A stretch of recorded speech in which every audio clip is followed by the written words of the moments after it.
3 months ago, I was getting up 4 times a night. I tested every viral fix I could find. 4 of them were a complete waste of time. One changed everything. I'm Bob Miller, and if you're nodding your head right now, if you know exactly what it feels like to lie there at 2 in the morning, completely wide awake after yet another bathroom trip, watching the clock tick from 2:15 to 3:30, knowing your alarm goes off at 6, then this video is for you. I've been there for years, honestly, and I got tired of it. So over the past 3 months, I personally tested 5 of the most popular, most talked about tips for stopping nighttime bathroom trips. The ones going viral on YouTube, the ones in the senior health newsletters, the ones your doctor might have mentioned in passing. And I tracked my results honestly, night by night, on a notepad I kept right on my nightstand. Here's the headline. 4 of them either didn't work at all or barely made a dent. But one, just one, genuinely changed things for me. And I'm going to walk you through all 5 so you don't waste months trying the wrong ones like I did. If you're tired of losing sleep every single night, you're in the right place. Hit subscribe. I put out practical health content every week specifically for seniors who want real answers, not generic advice.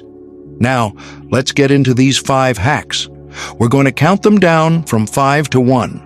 The worst offenders first, the real winner last. And stay with me all the way to the end, because after I reveal the winner, I'm going to give you a bonus technique called double voiding that stacks right on top of it and pushes your results even further. Let's start at the bottom.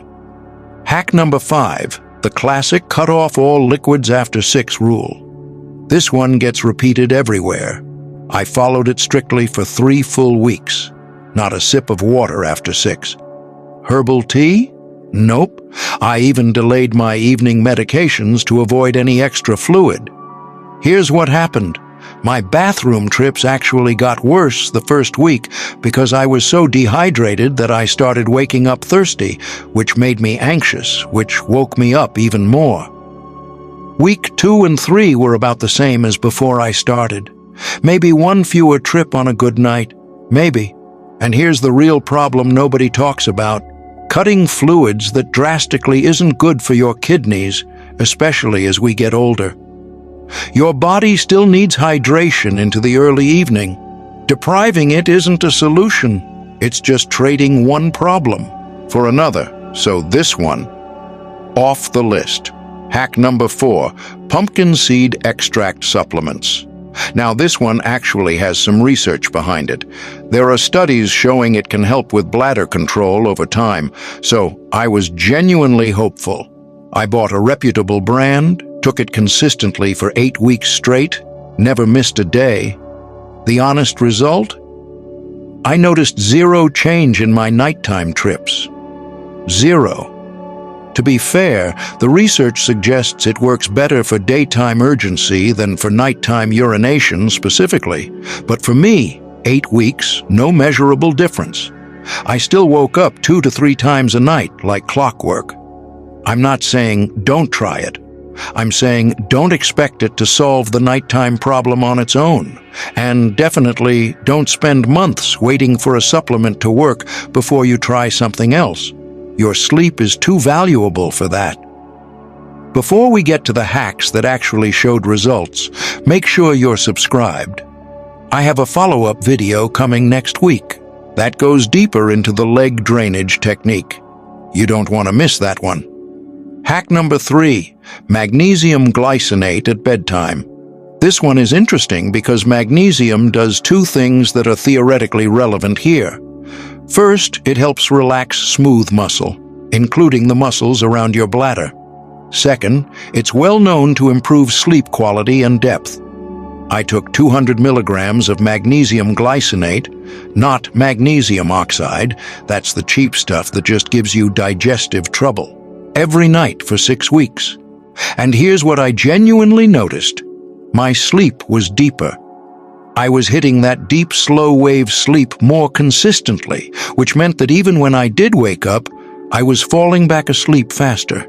That was real and measurable. Did it reduce the number of times I got up?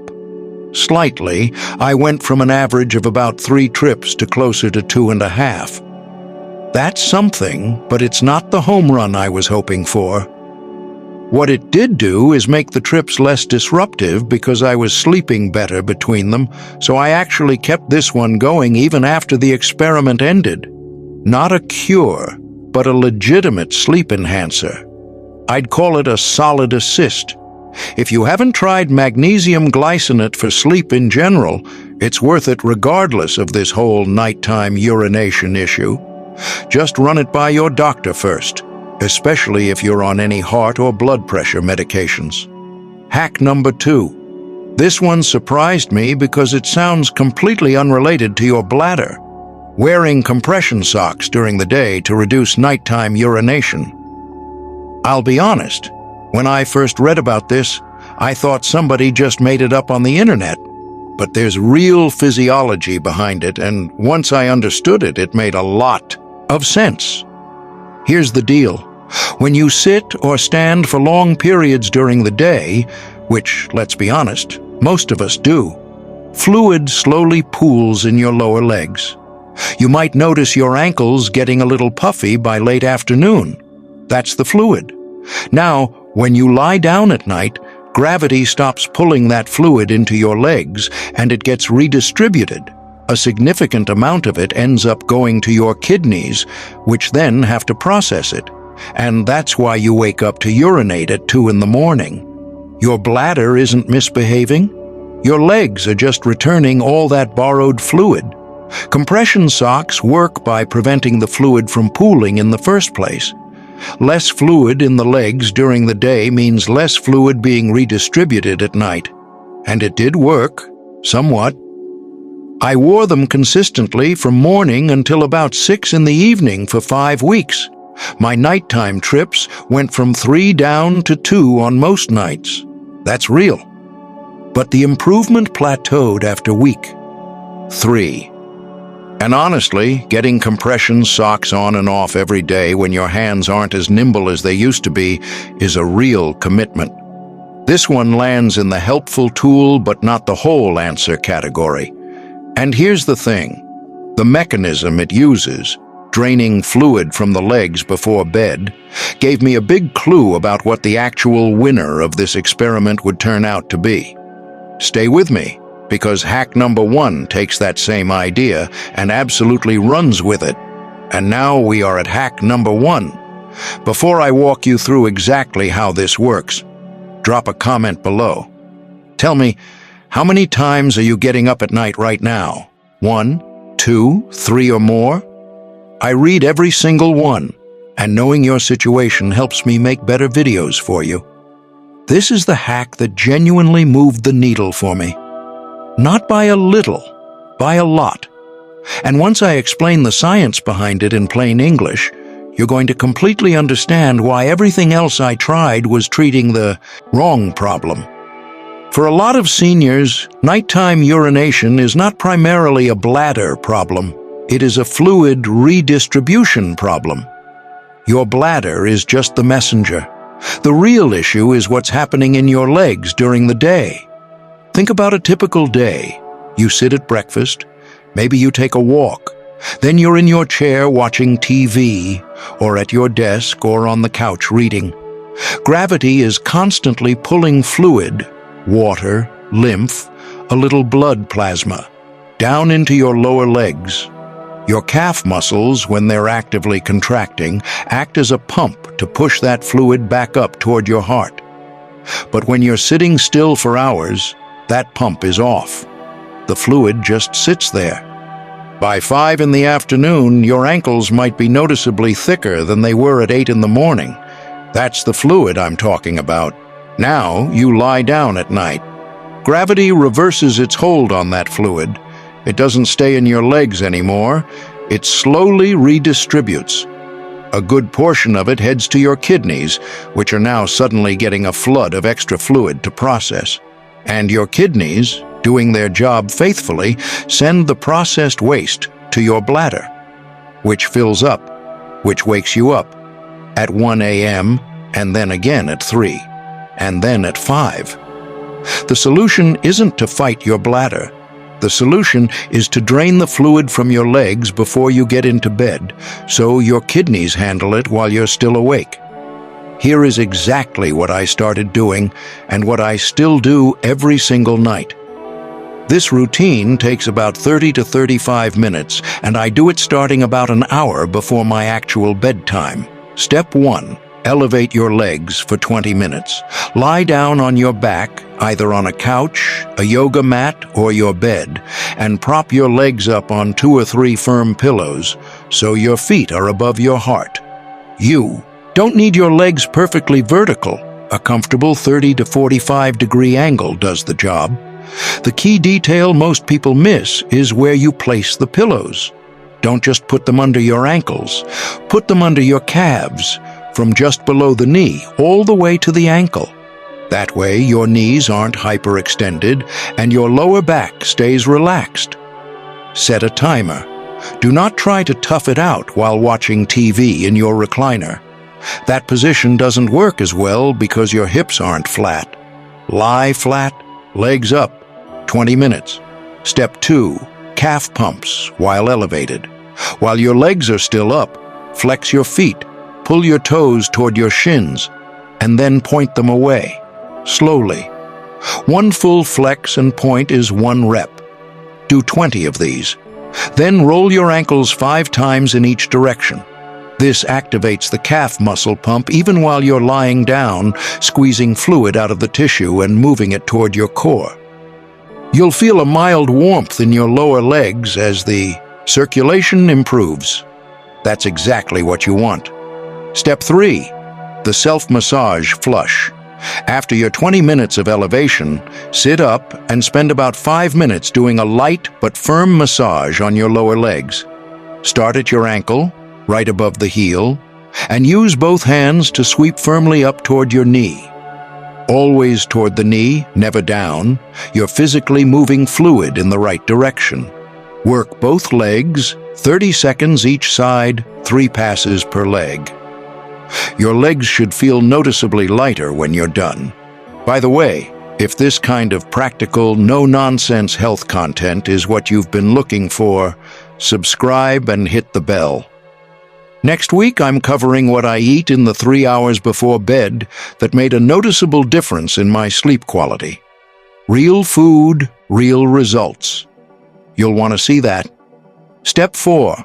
A short, gentle walk around the house. Stand up and walk around slowly for about 5 to 8 minutes. Walk to the kitchen and back. Down the hallway. Just keep moving at an easy pace. This re-engages the calf muscle pump one final time, pushes any last remnants of that pooled fluid through your circulation, and begins your body's natural wind-down process. Slow, easy steps. Step 5. Use the bathroom immediately before getting into bed, not 10 minutes before, not after you've already gotten into your pajamas and settled in, right before. And here's the technique that doubles the effectiveness of this step. I'll explain it in just a moment. Let me give you my honest numbers. Before I started this routine, I was averaging 2.8 bathroom trips per night over a 2-week tracking period. Week 1 of the routine, 2 trips per night average. Week 2, 1.4, week 3 and beyond, I am consistently at 1 trip per night, sometimes 0. Some nights I sleep straight through from 11 p.m. to 6 a.m. without waking up once. I want to be real with you. 0 trips every night isn't my reality yet. But going from nearly 3 trips to 1 or fewer? That's a fundamentally different life. I wake up actually rested. My energy by midday is better. My wife has commented on how much more like myself I seem. This routine made that happen. Now, before I let you go, here is that bonus technique I promised at the very beginning. Real quick, if you found anything useful so far, hit the like button. It costs you nothing and it helps this video reach other seniors who are losing sleep over the exact same problem. Okay, here it is. It's called double voiding. And once I explain it, you're going to feel like someone finally told you an obvious secret that nobody ever bothered to mention before. Most men, and this is especially true as we get older, do not empty their bladders completely on the first attempt. Not because anything is wrong with us. It's just a physiological reality. The bladder is a muscle, and like any muscle, it doesn't always perform at 100% on the first squeeze. We finish urinating, we think we're done, we go back to bed. But there are still a few ounces left sitting in there. An hour later, those few ounces become enough to trigger the urge again. And there you are, back in the bathroom at 2:30 in the morning. The fix is almost insultingly simple. When you go to the bathroom right before bed, which is step 5 of the routine I just described, after you finish, don't immediately leave. Instead, stand up if you were sitting, or if you're already standing, lean your torso gently forward about 10 to 15 degrees. Now wait. Just wait quietly for 20 to 30 seconds. Wash your hands, adjust the towel, whatever. Just give it that pause. Then try to go one more time. I can almost guarantee you there's more. Maybe not a lot, but there's almost always something left. And by getting that out now, before you're horizontal and asleep, you're buying yourself an extra hour or two of uninterrupted rest. That's not a small thing. That's the difference between feeling functional and feeling like yourself in the morning. One more thing. If you can manage to sit down for your final bathroom trip of the night rather than standing, do it. Sitting relaxes the pelvic floor muscles more completely, which allows for a more thorough emptying. I know. But we're not teenagers anymore, and there's no prize for standing up. Do what actually works. Double voiding plus the leg drainage routine. Those two things together are what cut my nighttime bathroom trips by more than 60%. Give them both an honest 2-week try before you decide whether they're working for you. 2 weeks, every night, no skipping. Then you'll have real information. I've heard from a lot of seniors who say they wish they had found this kind of content sooner. If that's you, subscribe so you don't miss what's coming next. This channel is built specifically for people like us, seniors who want to feel better and actually enjoy retirement.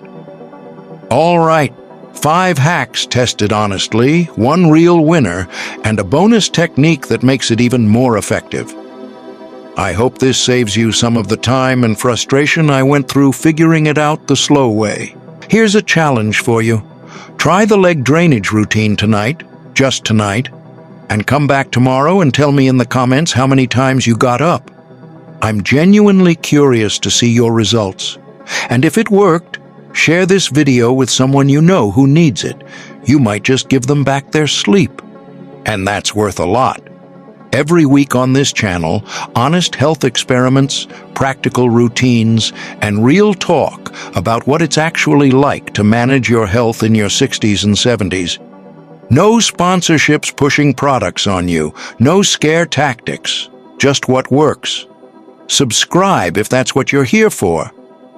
If this video helped you even a little, like subscribe and share it with a friend or family member who's dealing with the same thing.